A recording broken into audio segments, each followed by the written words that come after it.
GBs వ్యాధి గురించి ప్రజలెవరూ ఆందోళన చెందాల్సిన అవసరం లేదని మంత్రి డోలా తెలిపారు. ప్రజారోగ్య సంరక్షణకు ప్రభుత్వం మొదటి ప్రాధాన్యత ఇస్తోందని, జీబీఎస్ వ్యాధికి అన్ని ఆసుపత్రుల్లో మందులను అందుబాటులో ఉంచామన్నారు.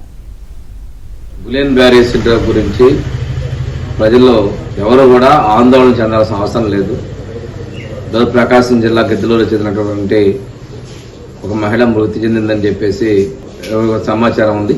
ఇది సహజంగా ఉండేటువంటి ఆటో ఇమ్యూన్ డిసీజ్. ఇది ఈరోజు కొత్తగా వచ్చిందేం కాదు, ఎప్పటి నుంచో ఉన్నటువంటి డిసీజ్ ఇది.